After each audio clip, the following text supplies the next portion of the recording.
Hey everyone, welcome back to the 443 Security Simplified. I'm your host, Mark LaLiberty, and joining me today is... Corey, the ASI's favorite student knockriner. Please don't kill me. Something tells me that's not correct. But anyways, on today's episode, we'll be discussing why AI is going to take all of our jobs, or actually more specifically, why AI is going to get a bunch of people fired from their jobs. Before that, we'll talk about a recent attack against IIS servers that are running ASP.NET web applications and what the heck that means. And then we'll start with an interesting stat on the latest ransomware payment trends. With that, let's go ahead and generate our way in. We don't have to generate. Let's use machine learning to make Stop them do generating it for us. In fact, this podcast is not me and Stop Mark. generating. Why is it not working? There we go. Stupid Corey AGI. Won't even listen to commands. Still hallucinating too.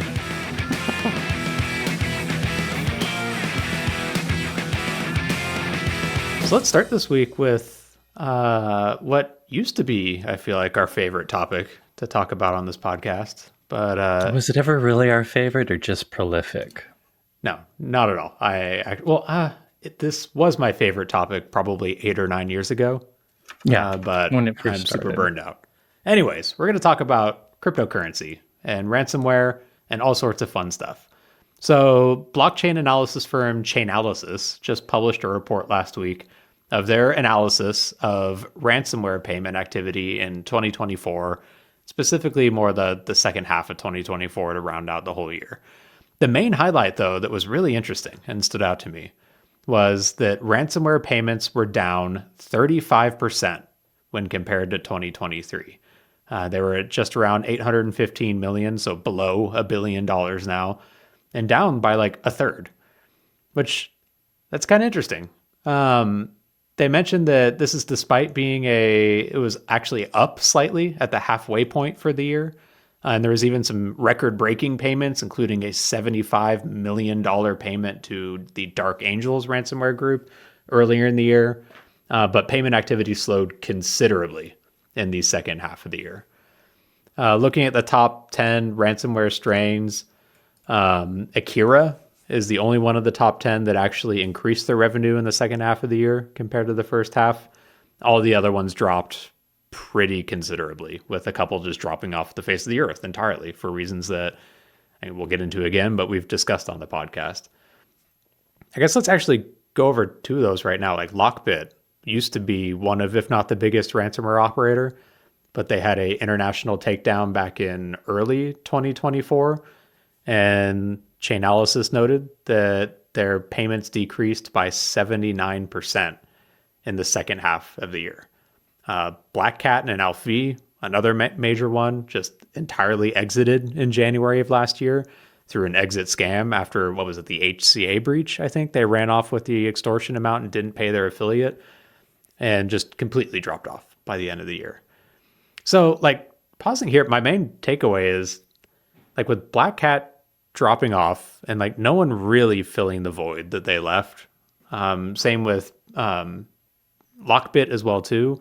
It looks like disruption efforts, or at least law enforcement activity, is having an actual tangible impact on ransomware. Do you agree with that hot take, Corey? Well, yeah, although I don't know if it's just... I think that definitely authorities are helping with Lockbit and Alfie specifically, but it sounds like if you read Cryptanalysis's information, it also is people are just not paying. More and more people are deciding not to pay. Even when they get to negotiations and stuff, they decide not to, or they can recover much better. So I think it's a mix of both.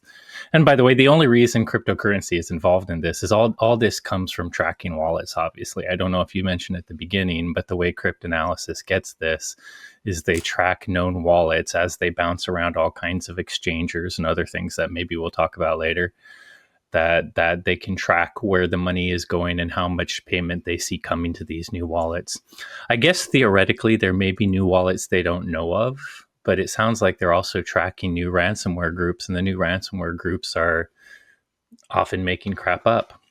But yeah, Yeah, that it was sounds like, according to their analysis, it's a mix of authorities, which makes sense specifically with Lockbit and Alpha V because of takedowns, but also just victims finally getting the message that if you keep paying, the attacks will keep coming.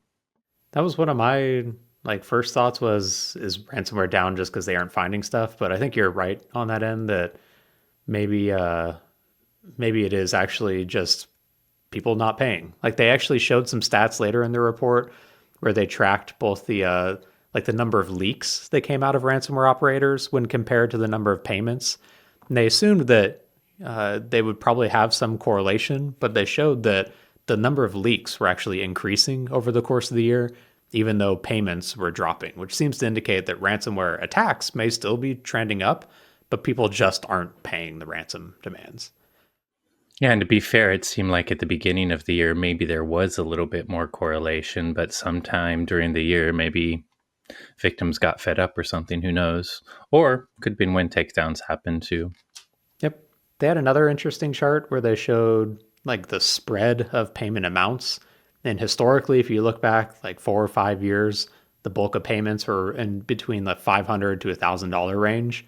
But that has slowly started skewing towards more expensive payment sums.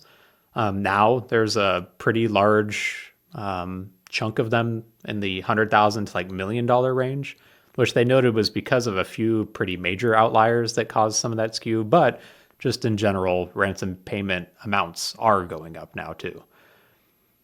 The report, they have a lot of analysis, including a big section on how these threat actors launder their money too, showing how they go through different wallets and split up payments, go through different exchanges, like you mentioned, including ones that don't verify identities, using things like Tornado Cash, which is, or I guess was, a open source way to launder cryptocurrency.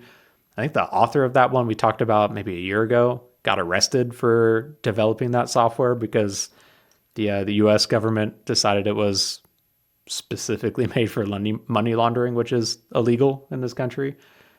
But either way, like interesting report. But it's I feel like we've talked about a few times in the last year that our hunch is the only way to end ransomware is to have people stop paying.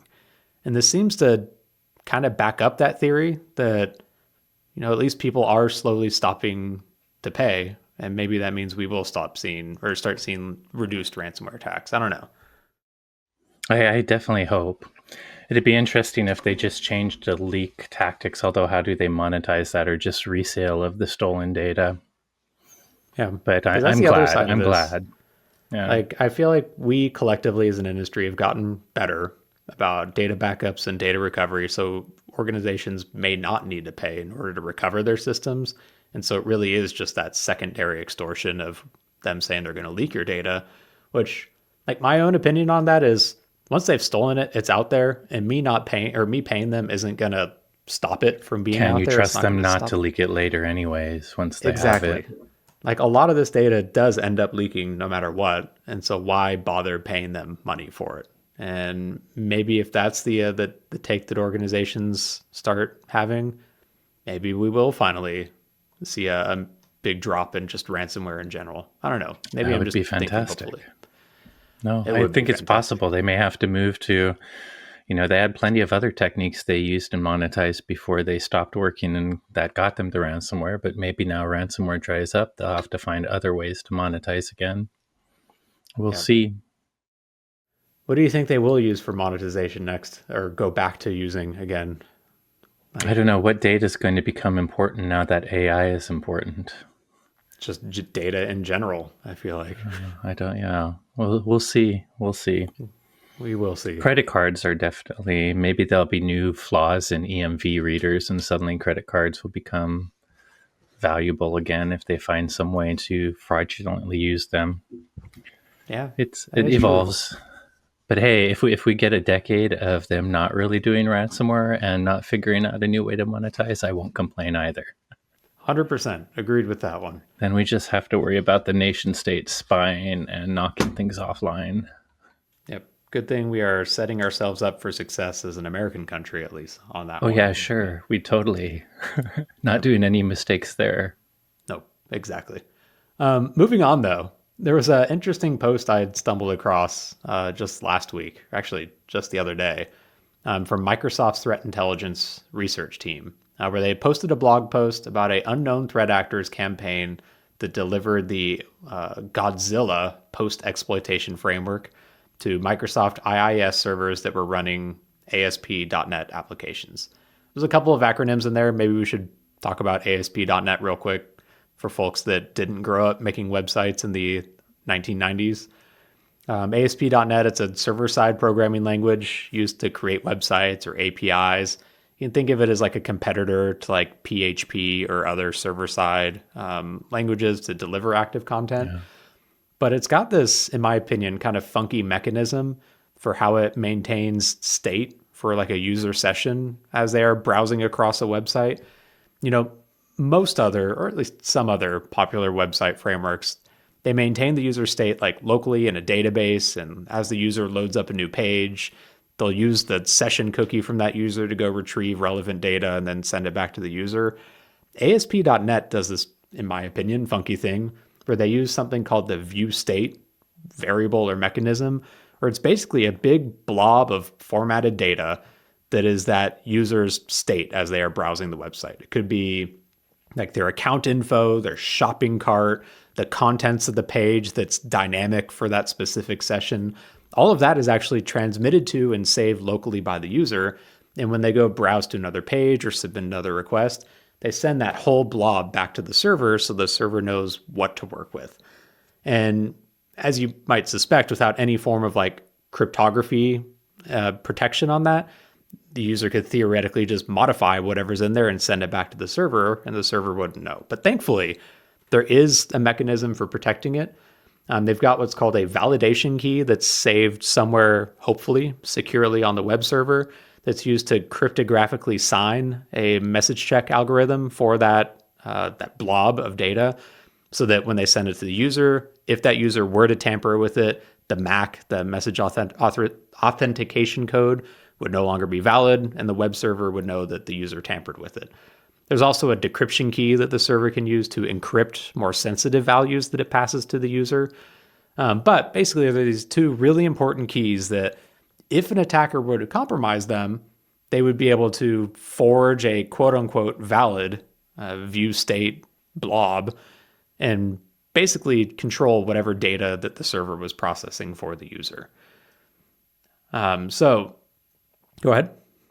Well, I was just going to say they do point out in their blog post that this was all pointed out in research about using view state stolen keys for malicious activity. But I found it interesting that Microsoft obviously is pretty good about being transparent now. And in this case, they're being very transparent. But in this case, if you go to the research from Zero Day Initiative on this particular thing, at first during a Patch Tuesday, Microsoft called this flaw I think just a normal memory corruption issue and didn't actually describe it correctly. And it took a 0 day releasing how those view state decryption keys work and how you can actually use it to execute code.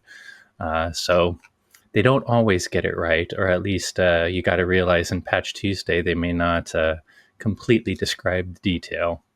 Yep. So anyways, Microsoft found starting in December of last year, there was a threat actor that was conducting a view state code injection attack using a, quote, publicly known machine key. Basically, they had access to both of these keys, the ones used to cryptographically sign and or encrypt the data. They could create their own custom view state object. When that gets sent back to the server validates it and marks it as valid because the keys check out that were used to sign it. It then loads it into a worker memory process and then executes it, which basically gives the attacker code execution on the server. They found that the attackers were loading a tool called Godzilla. It's a toolkit that has functionality for like executing malicious commands, injecting shellcode into processes, and other things you might expect from like a stager or a loader type malware on a web server. But a couple of things stood out to me on Microsoft's like report for this. They pointed out like explicitly that this was a publicly known machine key, which in my head rings people were using like open source example projects that had keys baked into them from GitHub, and they didn't bother changing the key before deploying it to a production server.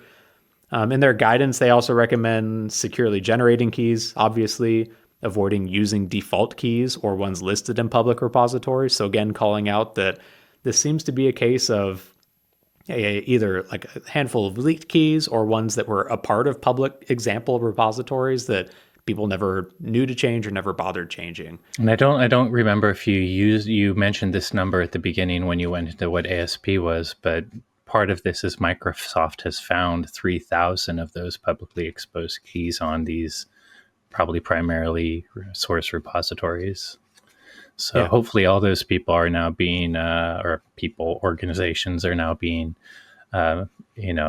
notified and changing that. But as you pointed out, another issue of people accidentally leaking keys in public repositories.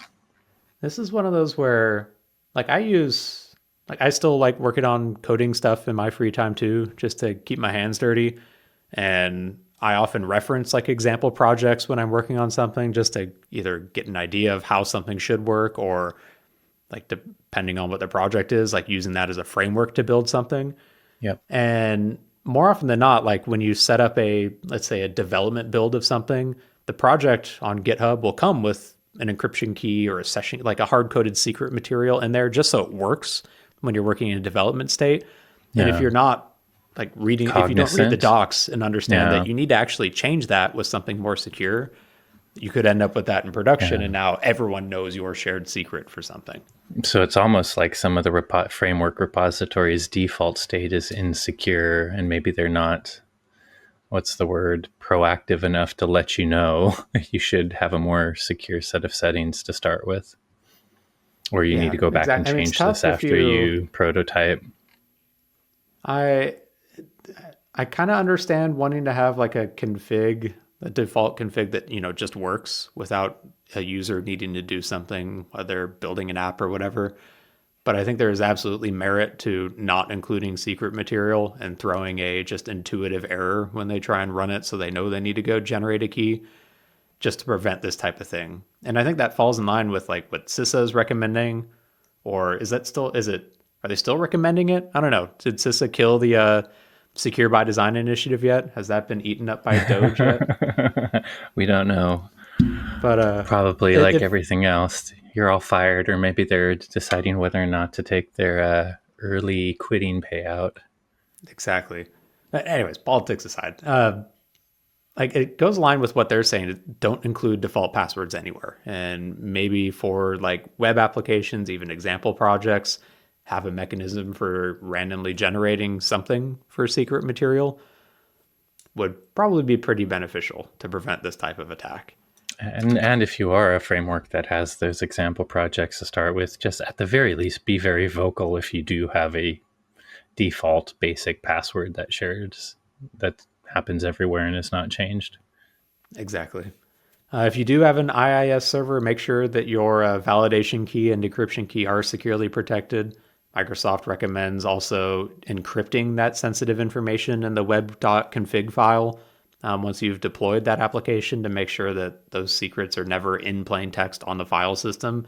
That can make it more difficult for an attacker to gain access to them and take over the whole system. But either way, it was an interesting campaign.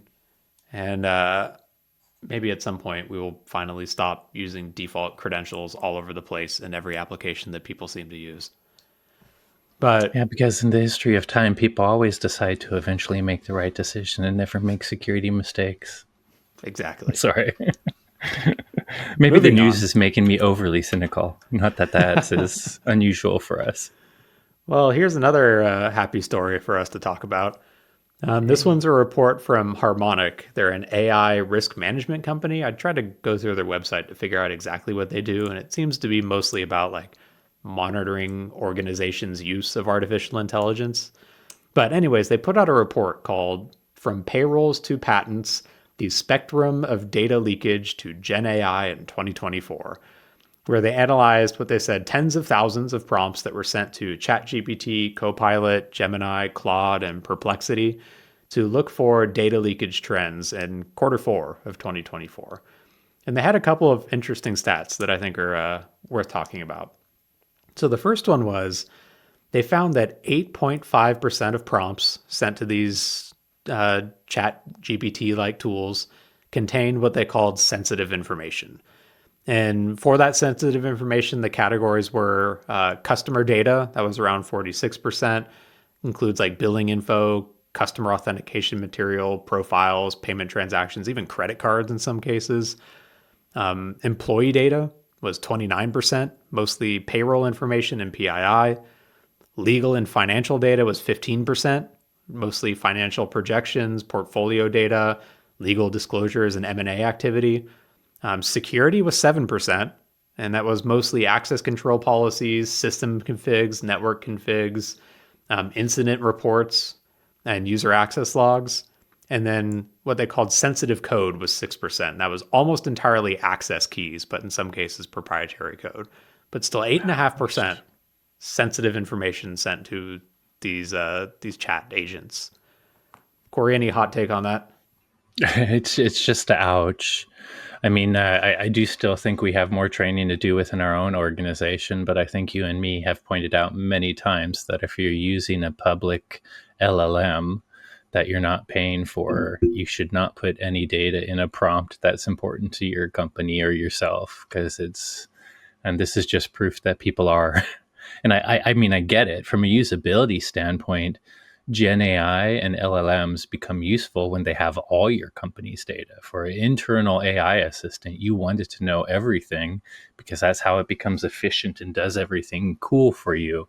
But you should know that you don't want to do that in a public free AI. That's why we talk about paying, getting the right license, not just to give you your own instance, but to ensure that the company that is providing the LLM is not taking data from you, or just doing the hard work of building your own internal LLM. So it's just to ouch that despite the fact that I think every security expert has talked about how dangerous it is to share information when you're prompting a public open AI, people don't care. I use ChatGPT all the time. I've got a Me paid too. version. My latest use has been one of my kids is at the point in their physics class where I don't remember how to do things anymore. And Yeah. ChatGPT is a great way to like give an explanation that I can then turn around and at first make sure it's accurate, but then help them solve like whatever or understand whatever problem they're working on. It's been great for that. Yeah, And absolutely. thinking of like my own use for it, the amount of times I use it for like that and just like stupid stuff, like I don't know, I guess creating images is technically through Dolly and not ChatGPT, but like But it's still a just Gen AI.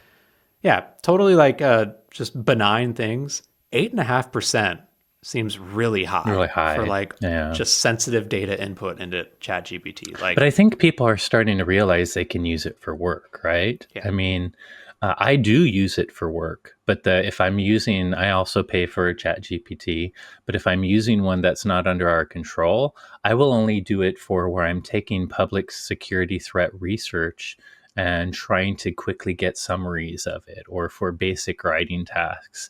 If the second there's any data that belongs to, like, my company doesn't want to get out there, WatchGuard doesn't want out, I'm not going to try to use that with the external AI at all. So I just 8% is a lot if you think about, yeah, people use it to write Valentine's Days cards and other things. But I do think now people have realized, if they're smart, that, if you're a writer and you spend 4 hours of your day trying to come up with, to be nice, I'll call it the stinky first draft. I had a writer tell me the hardest part of writing is just crapping out that stinky first draft the first time. And once you have that, it may actually suck, but making it better once you have the basic outlines much easier.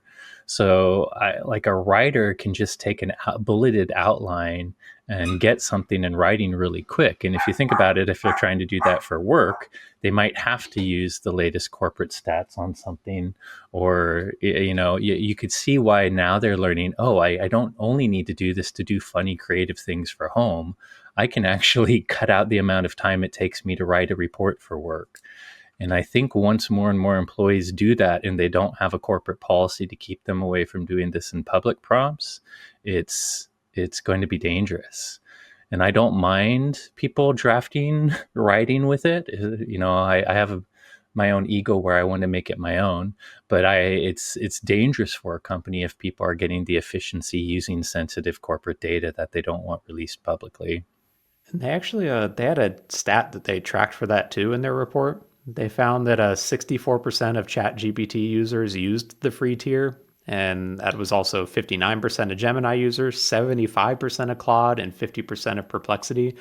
And they noted specifically that the free tiers generally explicitly state that they will train on customer data, which we've seen that there are mechanisms for tricking these models into regurgitating their training data in some cases. So inputting sensitive information into something that trains the model is a pretty big risk for that ending up becoming a data leak event.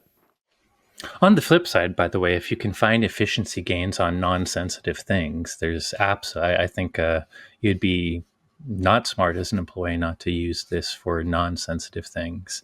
But just think about, are you giving it your finance numbers? If you're writing an email to the customer, does it include actual private customer information? And maybe then you shouldn't use it to write an email to the customer that contains private information. Or you can maybe make it start the intro to the email that is an intro, and you can manually do the private information separately. Yeah, we're going to see more of this, and I think companies need to really solidify their how to use AI and have more security awareness training. In fact, Mark, actually, that should be one of our custom videos this year for our security awareness training is 100% agree. People are going to use AI, but we need to show them how to do it without just killing everyone's security. Yep. Because, I think you hit the nail on the head that you're going to be falling behind if you're not using these tools, either personally Absolutely. or as an organization using artificial intelligence. I hate that I'm on that bandwagon now, but I'm 100% on that bandwagon. But it doesn't come without risk. And so managing that risk with a good policy and training for your employees is, I think, the most important thing. Yep. As the cat's out of the bag. We might as well play with it. Yeah. I, for one, love that Copilot can just write all of my code for me these days now, too. Makes it real easy. Just tab complete everything. Yep. And I hate to say, by the way, we've talked about it before, but for something like code writing where you can actually verify the results with logical result, it's actually one of the places AI, I think I kind of worry about architects or engineers nowadays, because they'll have to find more architectural design parts of their job, because code writing is one of the first things I think AI is going to explode. Yeah. But, thankfully it does still make mistakes. And so we will all still have jobs, at least for a little bit, before we move into AI wrangling instead of actual. Too bad it learns faster than human babies. Not ideal. What's your prediction for ASI? Not AGI. That's probably going to be here in 2 years. ASI. What year? ASI? Is that a new Artificial superintelligence beyond us. Oh, good. I think 2030. 2030? I don't want to think about it. You might want to be polite in your prompts now and just say please and thank you. Just in case. From now on, stop calling ChatGPT an idiot anytime it gets the wrong answer. Hey, I need to stop complaining about how much Siri sucks at dictation because she's listening. Oh, God, Alexa's going to murder me in my sleep. Oh, nightmare fuel. That's okay. That's a problem for future us, though, right? Yeah. Not right now. And for now, we'll happily we use have these plenty tools. of fun things to deal with now. Exactly. Oh, man, another day, another new fear. Perfect. Thanks, Corey. That's why we bring to security. Gotta hedge, gotta mitigate the risks. Perfect. Hey, everyone. Thanks again for listening. As always, if you enjoyed today's episode, don't forget to rate, review, and subscribe. If you have any questions on today's topics, or if you have suggestions for future episode topics, because sometimes this is hard, you can reach out to us on Blue Sky. I'm at itsmark.me. Corey's at secadep.bluesky.social. The both of us are also at watchguard_technologies on Instagram. If you want to get to us there, maybe send some cool pictures of podcast material. I don't know. What do kids Or use just click on Instagram the for these QR days? code I send you in WhatsApp. Don't worry about it. It will get you to us. Perfect. Thanks again for listening, and you will hear from us next week.